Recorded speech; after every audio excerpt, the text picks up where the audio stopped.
On a, par la grâce de Dieu, passé 5 jours dans le jeûne et dans la prière. Amen. Dieu nous a permis de pouvoir nous approcher de lui, il nous a donné la force. Certains ont eu besoin vraiment d'être fortifiés physiquement pour pouvoir compléter ces 5 jours de jeûne et prière. Et ça tombe aussi avec une période où les chrétiens du monde entier jeûnent et prient. Amen.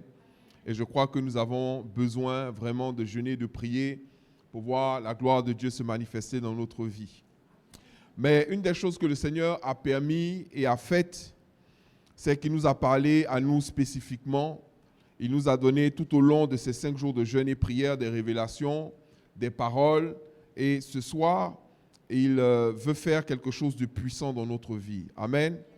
Et la parole qu'il m'a donnée pour nous ce soir, et c'est vraiment profond et puissant, c'est la raison pour laquelle j'ai demandé que ce temps soit enregistré, parce que je sais qu'on aura besoin de revenir sur certaines choses ou de les ressortir pour bénir la multitude. Le Seigneur nous dit que notre position doit changer. Amen. Regarde ton voisin et dis-lui, ta position doit changer. Alléluia. Vous voyez, quand on parle du peuple d'Israël en face de Canaan, il y a eu la position de tout le peuple et il y a eu la position de Josué et de Caleb. Amen. Il y a eu la position de ceux qui étaient dans le camp des refroidis, dans le camp des fatigués, dans le camp des découragés, dans le camp de ceux qui estimaient qu'ils avaient déjà fait beaucoup d'efforts et qu'ils n'étaient pas prêts à se battre encore davantage. Et il y avait le camp de ceux qui voulaient combattre, qui voulaient se battre, qui ont dit, c'est vrai que vous voyez comme des sauterelles aux yeux de ces géants, mais Dieu, l'Éternel, fera du pain pour nous. S'il est avec nous, on va les vaincre. Alléluia. Donc, il y a le camp des vainqueurs et il y a le camp des vaincus. Tu vas changer de position. Alléluia. Tu vas changer de camp. Tu vas changer de camp. Déjà, le fait d'être là ce soir prouve que tu as déjà eu une victoire quelque part. Amen. Le fait d'être en prière avec nous prouve que tu as fait le choix de changer de camp. Amen. Et Dieu m'a parlé sur 2 versets, deux passages très importants. L'un se trouve dans le livre de 2 Timothée chapitre 1, verset 7. 2 Timothée chapitre 1, verset 7. Tout le monde connaît ce passage-là. Au verset 6, il dit, c'est pourquoi je t'exhorte à ranimer le don de Dieu que tu as reçu par l'imposition de mes mains. Déjà, il parle de ranimer le don. Amen. Ça veut dire que le don là, peut-être qu'il était dans le coma, ou peut-être qu'il était en train de dormir, ou peut-être qu'il était en syncope. Il dit, ranime le don. Ça veut dire quoi? Ça veut dire qu'il y a un réveil qui doit s'opérer. Il y a des choses qui doivent être réveillées. Amen. Et il dit, c'est pourquoi je t'exhorte à ranimer le don de Dieu que tu as reçu par l'imposition de mes mains. Au verset 7, qui est le verset qui nous importe aujourd'hui, il dit quoi? Car ce n'est pas un esprit de timidité que Dieu nous a donné, mais un esprit de force, d'amour et de sagesse. Amen. Ce n'est pas un esprit de timidité. Le mot en hébreu qui a été traduit par timidité, c'est le mot dilia. Ce n'est pas un esprit de dilia que tu as reçu. Un esprit de dilia. Pourquoi je vais à la racine du mot? Parce que comme vous me connaissez, je ne suis pas sûr que ce soit vraiment seulement timidité que Dieu a voulu dire quand il dit ce n'est pas un esprit de timidité que tu as reçu. Parce qu'il y a des gens, quand ils vont voir ça, même un païen va dire « Ah, ce n'est pas un esprit de timidité ». Donc comme très souvent les gens sont timides devant le sexe opposé, il va se dire plutôt que Dieu nous a donné un esprit qui est contraire à la timidité. Non, ce n'est pas une question de timidité là. On ne parle pas de timidité dans le sens de j'ai peur de parler en public, j'ai peur de parler aux gens. Dilia ne veut pas dire ça. Dilia veut dire lâcheté. Amen. La lâcheté, c'est la personne qui a peur de confronter ses ennemis ou l'opposition. Quelqu'un qui a en face de lui un danger qu'il a peur de confronter, on dit c'est un lâche. Vous voyez, dilia veut dire peur. Ce n'est pas un esprit de peur que nous avons reçu, mais un esprit de force, un esprit d'amour, un esprit de sagesse. Donc, Dilia ne veut pas seulement dire timidité. Et si le traducteur a utilisé timidité, c'est de toute façon la seule fois où ce mot apparaît dans la Bible. La seule fois. Donc, on n'a pas d'autres traductions pour pouvoir les confronter. Mais il a choisi timidité, certainement, parce que quelqu'un qui est timide, c'est quelqu'un qui est diminué. C'est quelqu'un qui a du mal à s'exprimer. C'est quelqu'un qui a du mal à exprimer ses qualités. Quand quelqu'un est timide, il ne va pas montrer ses qualités en face des gens. C'est quelqu'un qui a du mal véritablement à exprimer tout ce qu'il a comme potentiel dans sa vie. La timidité va diminuer ça. Donc, ce n'est pas bon. Et il le dit, ce n'est pas un esprit de timidité que Dieu nous a donné. Ce n'est pas un esprit de Dilia. Il ne nous a pas donné un esprit de peur pour qu'on ait peur devant les géants, pour qu'on ait peur devant Canaan, pour qu'on ait peur devant le miracle, pour qu'on ait peur devant les menaces, pour qu'on ait peur devant les oppositions. Okay? Parce que pour qu'il y ait timidité, des fois, il faut que les gens soient intimidés. Est-ce que vous comprenez? Un timide, sa timidité se manifeste quand il est intimidé. Donc, le diable, en d'autres mots, là, il est en train de révéler la volonté de certaines situations de nous intimider. Comme Goliath. Goliath a intimidé le peuple de Dieu. Et il a voulu intimider David. Sauf que David a refusé de se laisser intimider par Goliath. Et il a eu la victoire sur Goliath. Parce qu'il n'a pas reçu un esprit de timidité, ou de peur, ou de lâcheté. Il n'a pas reçu un esprit de crainte, de faiblesse. Il a reçu un esprit de force, un esprit d'amour et un esprit de sagesse. Sa sagesse l'a poussé à attaquer Goliath à distance, alors que Goliath pensait que ça allait être un corps à corps. La sagesse a voulu qu'il se dise que Goliath est trop grand et trop gros pour qu'il puisse le louper s'il le vise avec un caillou. La force de Goliath est devenue une faiblesse. Il a été le premier à inventer, bien que ce soit arrivé des années après, le fusil ou le pistolet. Parce qu'aujourd'hui, tu peux être l'homme le plus fort du monde. La science a prouvé qu'un pistolet, ça règle ton affaire. Ce n'est pas une affaire de force.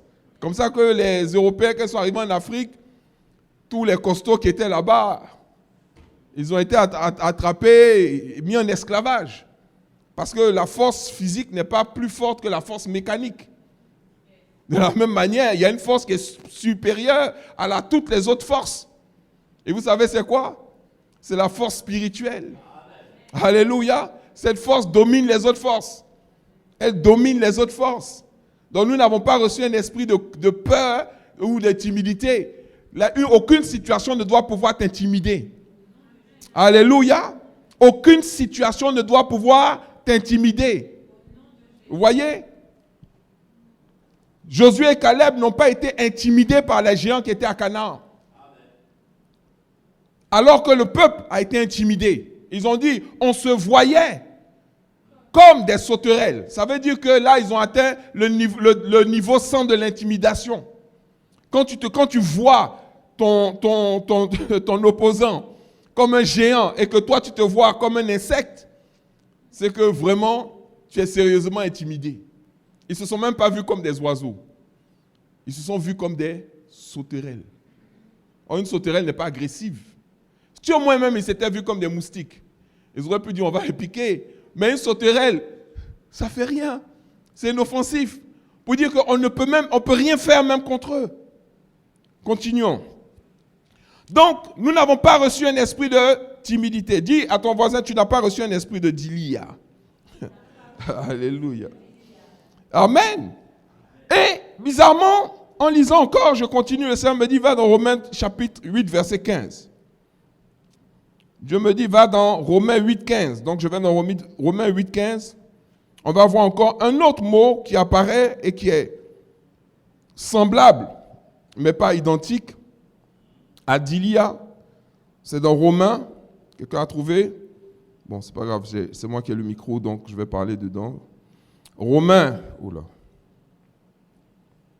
chapitre 8, verset 15.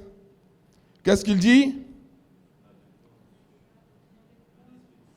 Et vous n'avez point reçu un esprit de servitude pour être encore dans la crainte, mais vous avez reçu un esprit d'adoption par lequel nous crions Abba Père. Amen. Il y a deux choses que Dieu dit que nous n'avons pas reçu. Nous n'avons pas reçu un esprit de timidité, nous n'avons pas reçu un esprit de dilia, et il dit nous n'avons pas reçu un esprit de servitude. Et le mot en hébreu pour servitude, c'est doulia. Donc les deux mots sont similaires. Nous n'avons pas reçu un esprit de dilia et nous n'avons pas reçu un esprit de doulia. Doulia qui veut dire esclavage, servitude, qui veut dire aussi peur. C'est pratiquement similaire. Vous savez, lorsque les esclavagistes attrapaient des gens qui voulaient réduire en esclavage, la première chose qu'ils brisaient dans la vie de ces personnes, c'était la volonté d'être libre ou la volonté ou le rêve. Il les brisait. Quand vous prenez, si vous prenez quelqu'un et c'est un esclave, vous le prenez et vous le réduisez. C'est pour ça que l'esclavage, c'est le crime le plus abominable qui puisse exister sur la terre. C'est tuer quelqu'un intérieurement, mais pas le tuer physiquement, pour qu'il puisse te servir. C'est-à-dire, lui, il n'existe plus, il est déjà mort. Ses ambitions sont mortes, ses rêves sont morts. Il ne vit que pour toi. C'est ça l'esclavage. L'esclavage, c'est qu'il vit pour son maître. Pour ça, dans l'esclavage, les esclaves appellent leur patron, ils l'appellent pas patron, ils l'appellent maître. C'est-à-dire, lui, il est le maître de leur vie. Et pour que quelqu'un puisse accepter d'être esclave, il faut que tu aies effacé dans sa pensée et dans son être toute ambition personnelle, tout désir personnel. Un esclave ne doit pas vouloir posséder une maison. Un esclave ne doit pas vouloir prospérer. Un esclave ne doit pas vouloir épouser tel ou ceci, cela. Parce que dès qu'il a des ambitions, dès qu'il a des envies, dès qu'il nourrit des rêves, dès qu'il a des choses qu'il veut atteindre, il ne pourra pas demeurer un esclave. Est-ce que vous me suivez? Il ne peut pas demeurer un esclave. C'est la raison pour laquelle, avant d'être vendu esclave, Joseph a eu le rêve qu'il allait être élevé. Et quand bien même il était en esclavage, il se rappelait de ce rêve-là et ça lui donnait la force encore de se lever et de dire non à certaines choses et de renoncer à certaines choses parce qu'il poursuivait un rêve. Tu n'es esclave que lorsque tu arrêtes de rêver. Et c'est pour ça que lorsque Dieu a voulu libérer le peuple de Canaan de l'esclavage en Égypte, il leur a donné un rêve. Moïse est venu, il leur a dit, je vais vous enlever d'ici pour vous emmener dans un pays où coule le lait et le miel. Dès le moment où ils ont accepté le rêve que Moïse leur a proposé, ils ont eu la force de se lever pour quitter l'Égypte. Jésus nous dit, nous n'avons pas reçu un esprit de dilia. Il faut comprendre que ces deux esprits sont des esprits qui sont les plus dangereux. L'esprit de dilia, qui est l'esprit de lâcheté, de crainte, de peur, qui bloque nos initiatives, donc d'intimidation en réalité. Amen. Donc c'est un esprit d'intimidation. Et le deuxième esprit qui est tout aussi dangereux, qui est l'esprit de servitude, en fait, qui est un esprit qui annule, d'annihilation, c'est-à-dire qui te supprime, qui annule tes rêves, qui annule tes désirs, qui annule ta croyance aux promesses de Dieu et à l'accomplissement des promesses de Dieu, qui annule ta volonté de poursuivre ta destinée. Une fois que quelqu'un est frappé de ces deux esprits, l'esprit d'intimidation, c'est-à-dire que la vie l'a tellement giflé maintenant qu'il a perdu toutes ses ambitions, que sa situation est tellement terrible qu'il se dit qu'il ne pourra jamais sortir de là, autant en même temps se soumettre. À partir de ce moment-là, il est neutralisé. Il ne peut plus rien faire. Quand tu ne veux plus agir par la foi, tu es condamné à une vie de limitation et à une vie d'esclavage. C'est ce qu'il dit. Nous n'avons pas reçu un esprit de limitation et nous n'avons pas reçu un esprit d'esclavage. Tu es délivré de tout esprit de limitation et de tout esprit d'esclavage au nom de Jésus. Alléluia. Or, il y a des entités qui sont dans le monde, dont le rôle est justement de t'intimider et de te réduire en esclavage.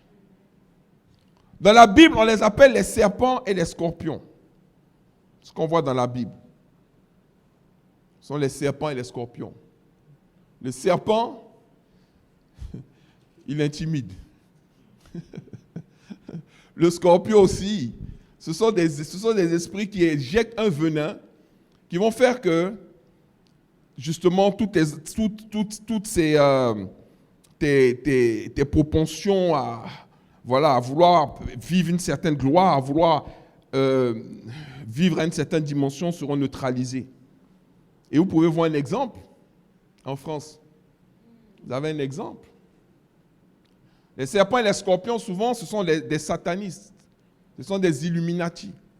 Ce sont des gens qui pratiquent des sciences occultes et qui, pour eux, les gens qui ne sont pas comme eux, c'est-à-dire les gens qui ne sont pas des Illuminati, sont des minables. Ils sont rien. Ils sont bons pour être en fait des esclaves. Pour ça qu'il y en a qui ont rencontré dans des gares des gens qui ont réussi et des gens qui ne sont rien. Parce que les gens qui ne sont rien, ce sont les gens qui sont affectés ou influencés par l'esprit de Dilia et par l'esprit de Doulia. C'est-à-dire ils sont intimidés et intimidables. C'est les gens qui ont peur quand tu leur dis « tu sais qui je suis ». Et puis, les gens qui sont dans la servitude. Vous voyez par exemple le bras de fer qui s'est levé. C'est tout simplement pour dire, mais fatiguez-vous.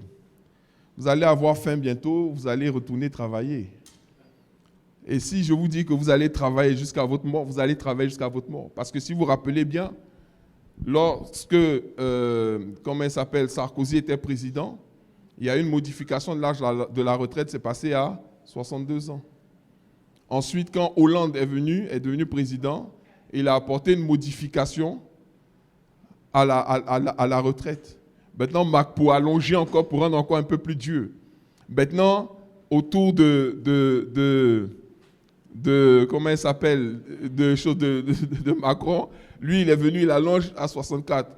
Le prochain qui va arriver là, ça sera 66 ou 67.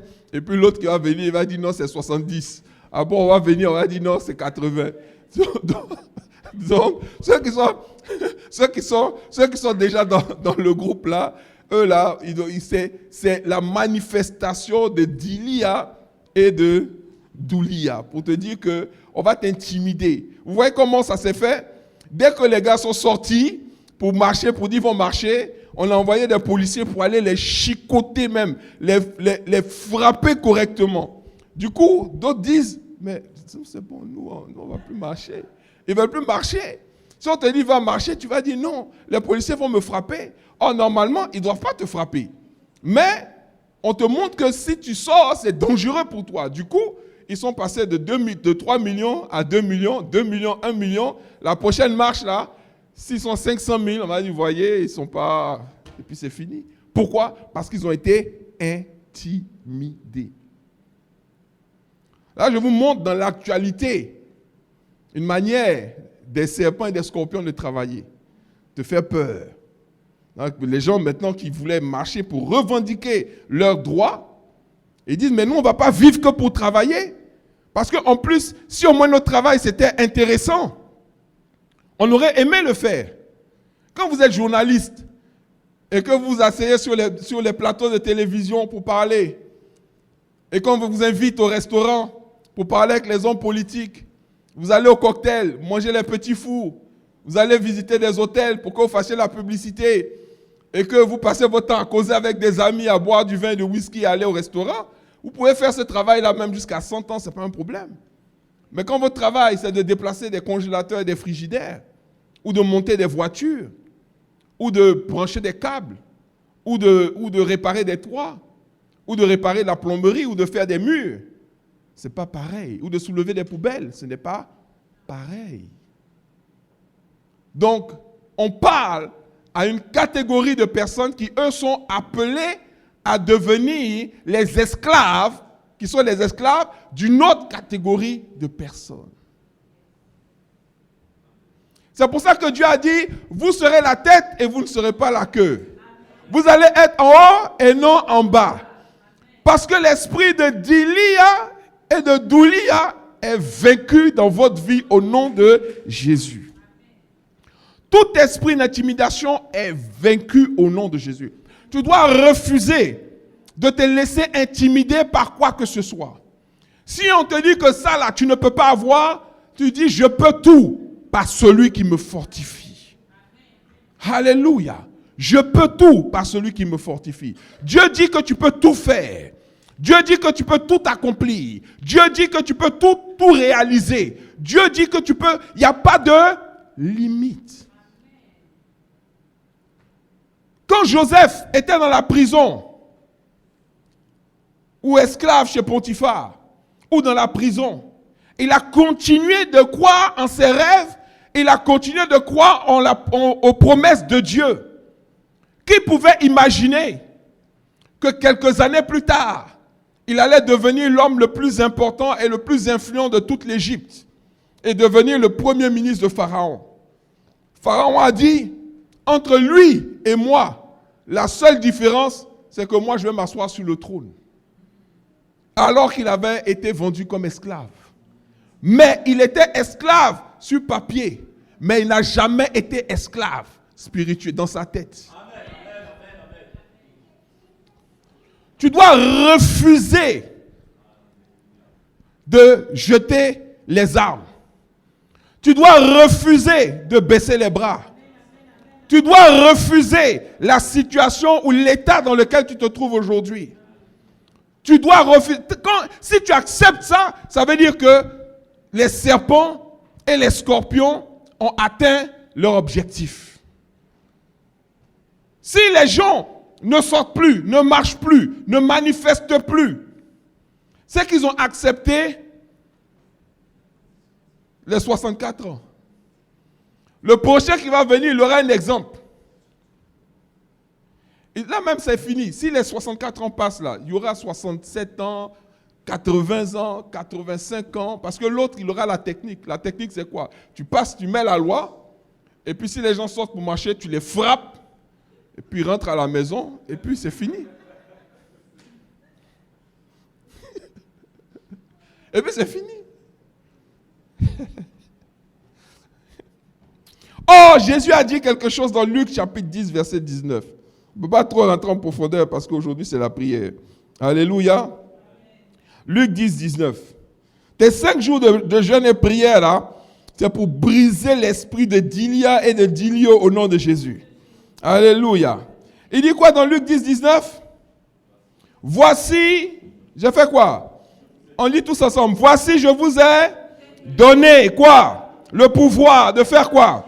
De marcher sur qui? Sur les serpents et les scorpions et sur toute la puissance de l'ennemi et rien ne pourra vous nuire.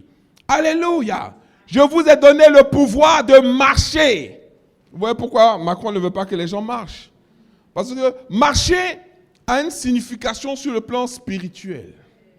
Quand quelqu'un marche, ça veut dire qu'il est en train de se déplacer d'un point A à un point B. Vous voyez? C'est pour ça qu'il leur a dit, voici Canaan, marchez dans la direction de Canaan. Le peuple a dit, ils ne peuvent pas. Non. Pourquoi? Ils sont plus forts que nous, ils vont nous tuer. C'est des géants. Nous, on est comme des sauterelles devant eux. Dieu dit, ok, marchez dans la direction du désert.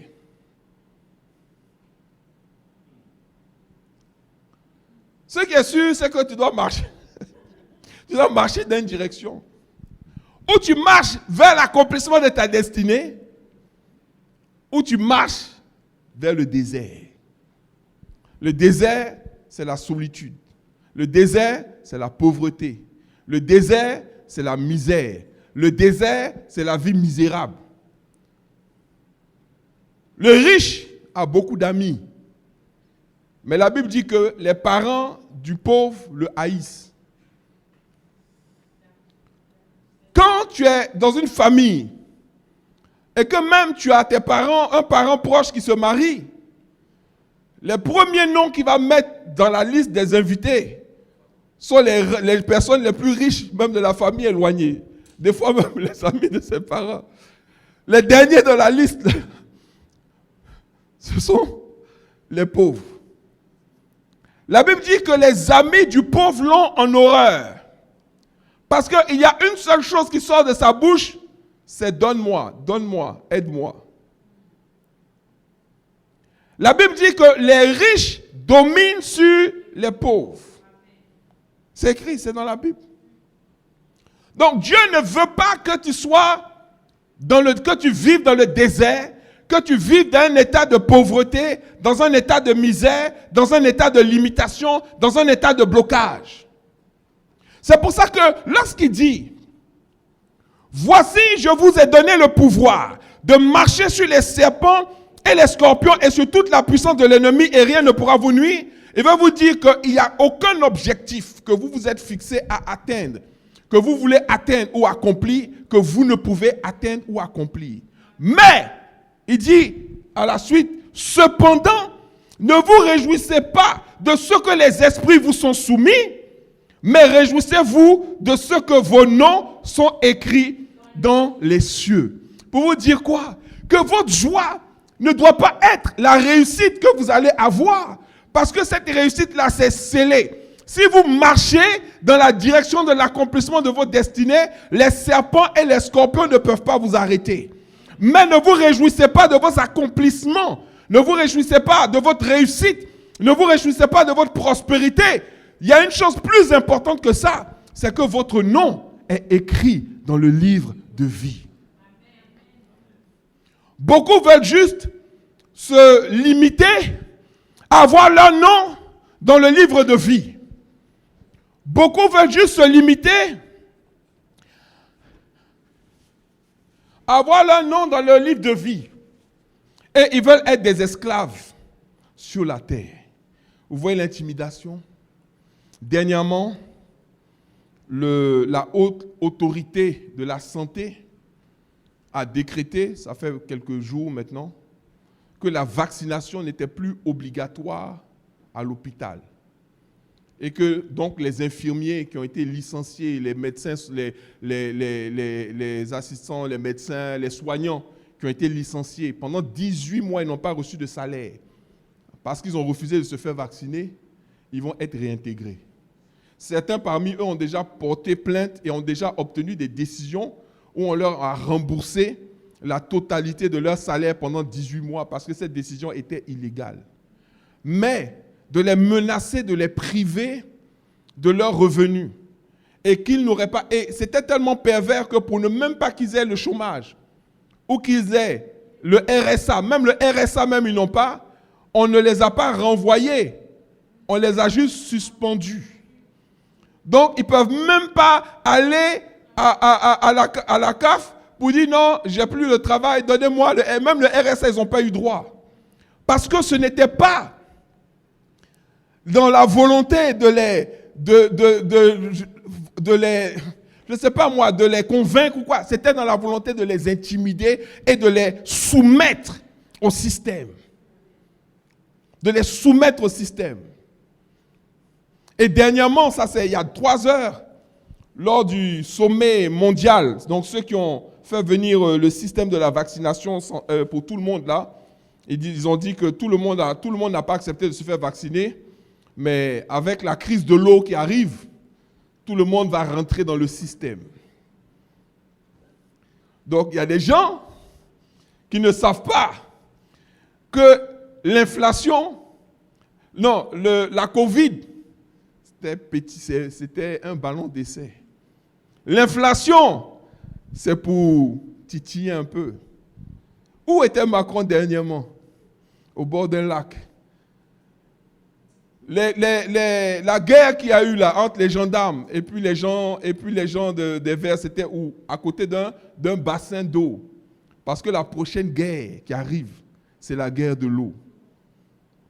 Or, l'eau, ça dit ici, l'eau c'est la vie. Donc si on dit il n'y a plus d'eau, et que si tu veux boire de l'eau, il te faut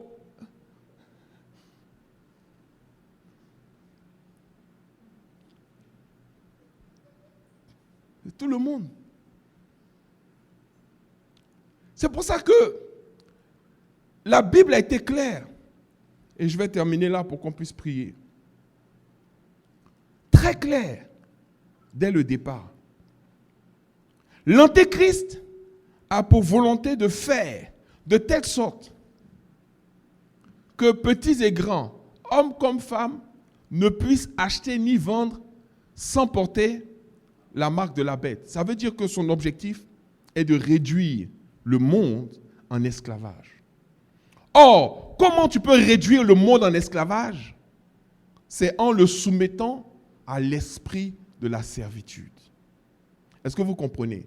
C'est pour ça que nous ne pouvons pas nous laisser vaincre par l'esprit de l'intimidation ou l'esprit de la servitude. Ta victoire sur l'esprit de l'intimidation et l'esprit de la servitude va te faire entrer dans une autre dimension.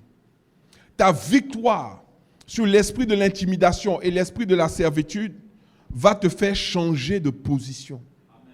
L'intimidation et la servitude, c'était la différence entre le reste du peuple d'Israël et Josué et Caleb. L'esprit de l'intimidation et l'esprit de la servitude, c'était la différence entre Joseph et le reste des prisonniers qui étaient dans la prison d'Égypte ou le reste des esclaves qui étaient dans la maison de Potiphar. Avoir la victoire sur l'esprit de l'intimidation et l'esprit de la servitude sera la différence entre toi et les gens du monde. Entre toi et les gens qui n'ont pas de Dieu. Entre toi et les gens qui se sont soumis au monde et au système du monde. Il y a deux personnes qui sont capables de marcher sur l'esprit de l'intimidation et l'esprit de la servitude. Il y a une seule d'ailleurs. Il y en a un groupe, eux, ils croient qu'ils ont la victoire sur l'esprit de l'intimidation et l'esprit de la servitude, c'est les Illuminati. Pourquoi? Parce que les autres leur sont soumis. Mais eux, ils sont soumis au diable. Et ça, ils ne le savent pas. C'est pour ça que cet esprit-là, le diable l'a envoyé contre Jésus. Lorsque Jésus a fini ses 40 jours de jeûne et prière, la Bible dit la troisième tentation du diable, c'était « Prosterne-toi devant moi ». Ça veut dire « Accepte-moi comme ton maître et je te donnerai la gloire de ce monde ». Et c'est là que Jésus leur a dit « À quoi servira-t-il à un homme de gagner le monde au prix de son âme ?» Ça veut dire que tu peux gagner le monde sans vendre ton âme. Oh my God! Je dis, tu peux gagner le monde, tu peux vaincre le monde, tu peux avoir la domination sur le monde sans vendre ton âme. C'est ce qu'il dit dans Luc chapitre 10, verset 19. Lorsqu'il dit que je vous ai donné le pouvoir, l'autorité de marcher sur les serpents et les scorpions et sur toute la puissance de l'ennemi et rien ne pourra vous nuire. Ça veut dire que personne ne pourra vous arrêter, y compris l'esprit de l'intimidation et l'esprit de la servitude. Dieu veut que tu aies la victoire sur les satanistes. Il veut que tu aies la victoire sur les Illuminati. Il veut que quand les gens comme ces gens-là, ces Illuminati-là, lorsqu'ils te croisent et qu'ils voient la puissance qui se dégage de ta vie, la manière dont tu renverses les situations, la manière dont tu es capable de te surpasser et d'accomplir de grandes choses, Mais ils disent, mais c'est bizarre. La personne réussit, mais on ne la connaît même pas. D'où elle vient? Elle est connectée à qui? C'est qui l'a recommandée? Mais quand on cherche, tu n'as pas besoin de la recommandation d'un homme. Tu as la recommandation de l'Éternel. Tu as la recommandation de Dieu. Et celui qui est en toi est plus fort que celui qui est dans le monde. Donc tu dois choisir aujourd'hui. Est-ce que tu seras dans le camp de ceux qui ont accepté d'être intimidés, qui ont accepté de vivre dans la servitude? Ou bien est-ce que tu vas être de ceux qui marchent dans la victoire? Alléluia. Alléluia. Et pour marcher dans la victoire, c'est en marchant. Ce n'est pas en s'asseyant. Ce n'est pas en dormant. Ce n'est pas en pleurant. C'est en marchant. Tu dois marcher. Je vous ai donné le pouvoir de marcher. Je vous ai donné le pouvoir de marcher.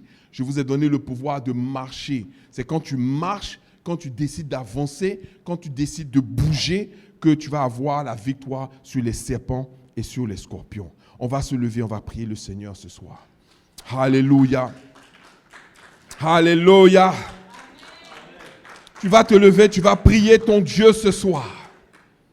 Tu vas prier ton Dieu ce soir. Tu vas prier ton Dieu ce soir. Tu vas exalter le nom de ton Dieu ce soir. Tu vas répéter après moi. Tout serpent et scorpion assigné pour m'intimider est écrasé. Tu fais comme ça. Est écrasé au nom de Jésus. Alléluia. Élève la voix et prie ton Dieu. Élève la voix et prie ton Dieu ce soir.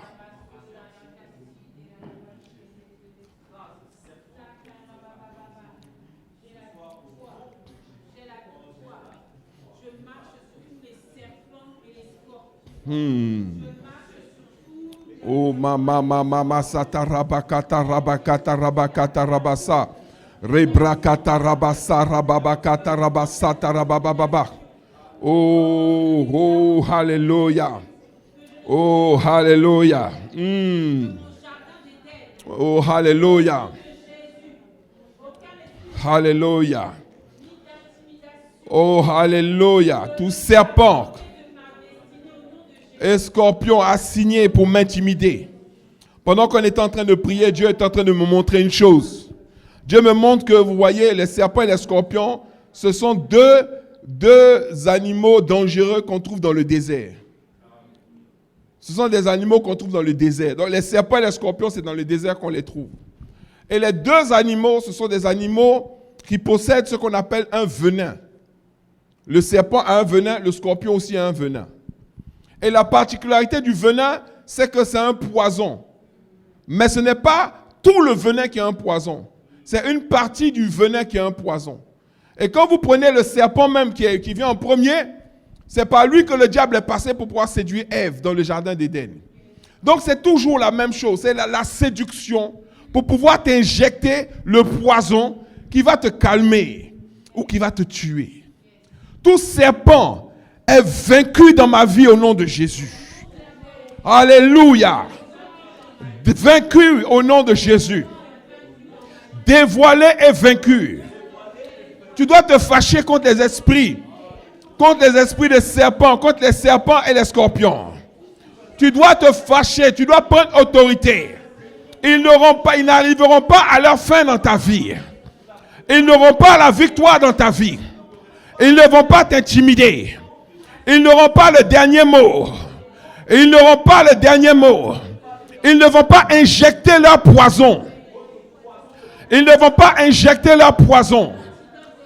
Ils ne vont pas injecter leur poison. Les serpents ne vont pas injecter leur poison. Les scorpions ne vont pas injecter leur poison dans ta vie au nom de Jésus. Alléluia. Alléluia. Alléluia. Le poison, c'est quelque chose, lorsque tu consommes, tout de suite, tu ne vois pas, tu ne sais pas que tu as été empoisonné. Mais c'est avec le temps que tu vois que la personne que tu pensais être bonne, la personne que tu pensais vouloir ton bien, la personne que tu pensais qu'elle allait t'aider, c'est cette personne-là qui, au contraire, t'injecte le venin qui va te tuer. C'est pour ça que quand les gens disent, ouais, mais on n'aime pas Macron, il dit, mais vous avez voté pour moi. On ne veut pas faire ce qu'il dit, mais vous avez voté pour moi. Quand vous votiez pour moi, là, vous étiez en train d'accepter mes projets, vous étiez en train d'accepter mes plans, vous ne savez pas. C'est le venin. Il n'a jamais dit, votez pour moi, vous allez travailler jusqu'à 64 ans. Quand il a vu que ça chauffait, il a dit, votez pour moi, sinon vous allez avoir Marine Le Pen comme présidente. Donc, les gens ont dit, non, on va voter pour lui. Ils n'ont pas regardé le plan. Maintenant, il dit, voilà le plan. Parce qu'il fonctionne comme un serpent. Et il n'y a pas que lui. Il y a d'autres serpents dans notre vie. Non, je veux te combler. Oh, il ne veut pas te combler, il veut détruire ta destinée. Oh, my son d'Arabako Tariabaya. Il veut éteindre ton étoile. Il veut enlever l'onction qui est sur ta vie. Il veut enlever la grâce qui est sur ta vie. Il y a des gens, ils te voient comme ça de loin et disent, non, celle-là, il y a trop de gloire sur elle. Je vais venir enlever ça. Mais il ne va pas venir pour te dire, ah bon, je suis venu enlever la gloire de Dieu sur ta vie. Ah, s'il dit ça, tu vas fuir. Non, il va venir en BMW. Cuiré, volant ciré. Il va venir tirer à 4 épingles, en costard croisé. il va se sentir bon. il va t'envoyer dans des restaurants où on s'inscrit sur une liste d'attente 6 mois avant de rentrer. Et tu vois, je vais te prendre en main. Je vais m'occuper de toi. Quoi? Il est en train de se positionner pour te détruire. C'est ça le serpent. Le serpent est dangereux, il est venimeux. Mais c'est un séducteur. Mais son objectif, c'est ta destinée. Mais je dis, même si tu as été affecté par un serpent, si tu prends la décision aujourd'hui de donner ta vie à Jésus, tu as pris la décision de donner ta vie à Jésus, le Saint-Esprit va extirper tout venin de ton sang et de ton organisme au nom de Jésus. Parce que le Saint-Esprit est plus fort que le serpent. Le Saint-Esprit est plus fort. Et la grâce que Dieu nous a faite à travers Jésus-Christ, c'est la capacité de pouvoir se libérer des influences sataniques et démoniaques des serpents et des scorpions. Répète encore. Tout serpent et scorpion assigné pour m'intimider et m'écraser, tombe et écrasé plutôt, au nom de Jésus. Tout serpent et scorpion assigné pour avorter ma destinée, meurt au nom de Jésus. Merci. Alléluia. Tout pouvoir d'intimidation et de limitation est un menteur et il tombe au nom de Jésus. Toute menace satanique à mon existence et à mon intégrité physique est déracinée au nom de Jésus. La destruction soudaine ne sera pas ma portion. Alléluia. Élève la voix et prie ton Dieu. Élève la voix et prie ton Dieu. Élève la voix et prie ton Dieu. Élève la voix et prie ton Dieu. Élève la voix et prie ton Dieu. Libère-toi des assauts sataniques, démoniaques, des serpents et des scorpions. Serpents, scorpions, Satan. Ils sont vaincus au nom de Jésus. Les satanistes, ils sont vaincus au nom de Jésus. Les séducteurs, ils sont vaincus au nom de Jésus. La séduction est vaincue au nom de Jésus. Renversée au nom de Jésus. Renversée au nom de Jésus. Détruit au nom de Jésus. Brisé au nom de Jésus. Oh Satarabakoto Robosoria Mama Mamashaya. Reke Brakantarababababababa. Rebrosoto Kataria Bashea. Rebrasandarabakataria Bakai. Yenderebokora Bababababababa. Rebrosoto Rokotoria Bashaya. Remasandarabakataria Bababababa. Rebrosotoria Bashaka Yandarababa. Je marche sur la tête des serpents. Je marche sur la tête des serpents et sur la tête des scorpions. J'écrase leur tête. J'écrase leur tête. Je brise leur pouvoir contre ma vie. Au nom de Jésus. Je brise leur pouvoir. Je brise leur pouvoir. Je brise leurs assauts contre ma vie.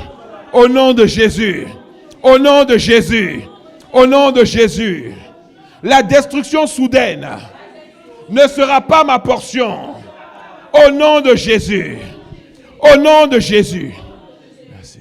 Toute personne, personnalité ou autorité qui porte des semences de méchanceté contre moi est exposée et disgraciée au nom de Jésus. Alléluia. Les serpents et les scorpions prennent souvent des positions d'autorité. Ce sont souvent des personnalités. Toutes ces personnes-là, des fois, portent des semences donc de méchanceté, des poisons contre ta vie. Et des fois, tu as du mal à les distinguer, tu as du mal à les discerner. Donc, l'exposition permet qu'ils se dévoilent et qu'ils dévoilent leurs intentions. Il y a trop de personnes qui auraient été sauvées de certains pièges dans lesquels ils sont tombés si les serpents avaient été exposés avant qu'ils entrent dans leur piège. Si le serpent est exposé, tu ne vas pas tomber dans son piège. Alléluia. Donc il faut que les serpents soient exposés au nom de Jésus. Il faut que les serpents soient exposés au nom de Jésus. Alléluia. Exposé et disgracié. Disgracié veut dire qu'il perd sa force. Disgracié veut dire qu'il perd son pouvoir. Disgracié veut dire qu'il perd sa position. Regardez, lorsque Esther, avec son oncle Mardoché, était dans ce royaume, il y a un homme, comment il s'appelait, celui qui voulait les tuer? Aman. Il a voulu les détruire à cause de la position à laquelle il était, qui était une position élevée. Il était un des conseillers du roi. Mais lorsque ses intentions ont été dévoilées et qu'ils se sont rendus compte que c'était un ennemi de Dieu qui voulait accomplir ce que je vous ai montré sa généalogie. Hein? C'était des ennemis, ils sont prêts même à mourir pour tuer les Égyptiens, enfin les Israéliens. Hein? Et quand il a été dévoilé, alors le jeûne d'Esther et la demande d'Esther et le travail de Mardoché ont fait qu'il a été disgracié aux yeux du roi. Donc il a perdu sur le pouvoir qu'il avait sur le peuple d'Israël parce qu'il a perdu la grâce qu'il avait sur sa vie. Toute personne, tout serpent et scorpion qui veut se servir de sa position d'autorité pour te dominer, pour t'intimider, pour te réduire, Dieu va le disgracier. Tu dois prier pour qu'il soit disgracié. D'abord, prie pour que les serpents de ta vie soient dévoilés. Et ensuite, tu pries maintenant pour que Dieu les disgracie au nom de Jésus. Élève la voix et prie ton Dieu. Alléluia. Alléluia. Il y en a qui les connaissent déjà. Il y en a qui les connaissent déjà. Tu connais déjà les serpents et les scorpions de ta vie. Tu connais déjà les serpents et les scorpions. Il faut qu'ils soient disgraciés. Il faut que son monde s'effondre. Il faut qu'il tombe de son piédestal. Il faut que sa position soit réduite à néant. Il faut que sa domination soit réduite à néant au nom de Jésus. Il faut que la position dans laquelle il est, qui lui permette de pouvoir t'anéantir, que cette position-là soit réduite à néant au nom de Jésus. La disgrâce sur sa vie. La disgrâce sur sa vie. C'est ce qu'on appelle le pouvoir de nuisance. C'est ce qu'on appelle son pouvoir de nuisance. Son pouvoir de nuisance doit être neutralisé. Son pouvoir de nuisance doit être renversé. Son pouvoir de nuisance doit être vaincu. Au nom de Jésus. Alléluia. Alléluia. On continue. Toute entité qui m'attaque pendant mon sommeil est déshabillée, est disgraciée. Au nom de Jésus, élève la voix et prie ton Dieu. Parce qu'il y en a qui ne se contentent pas seulement de t'attaquer dans le physique. Ils t'attaquent la nuit aussi. Ils t'attaquent dans tes rêves. Ils t'attaquent pendant que tu dors. Il veut t'empêcher de récupérer. Il veut t'empêcher de te régénérer. Il veut t'empêcher de te restaurer. Il veut t'empêcher de regagner et de retrouver des forces. Il est vaincu. Ils sont déshabillés et disgraciés au nom de Jésus. Ils n'ont plus de pouvoir la nuit sur toi. Ils n'ont plus de pouvoir sur toi. Que ce soit la nuit, que ce soit la journée. Même pendant ton sommeil. Alléluia. Continue. Le feu de l'esprit est à l'œuvre dans ma vie pour consumer, c'est-à-dire brûler, le venin des serpents et des scorpions dans ma vie au nom de Jésus. Le feu de l'esprit est à l'œuvre. Alléluia. Tu dois le voir, ce feu-là. Il y a une manière de prier qui te permet de voir dans l'esprit. Alléluia. Si quelqu'un dit à cette montagne, ô toi de là, va te jeter dans la mer, et croit dans son cœur que ce qu'il dit arrive, il le verra s'accomplir. Alléluia. Tu dois voir littéralement le feu de l'esprit en train de consumer les œuvres des serpents et des scorpions dans ta vie. Alléluia. Le feu du Saint-Esprit brûle le venin des serpents et des scorpions. Il brûle l'oppression dans ma vie au nom de Jésus. Toute forme d'oppression est brûlée au nom de Jésus. Élève la voix et prie ton Dieu.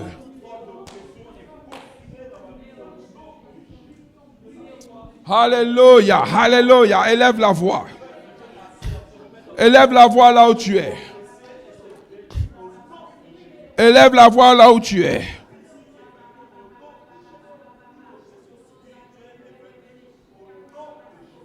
Élève la voix là où tu es.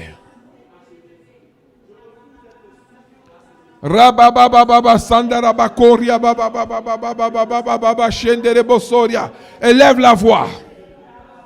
La dépression brûle. L'oppression brûle. La dépression brûle au nom de Jésus. La dépression brûle au nom de Jésus.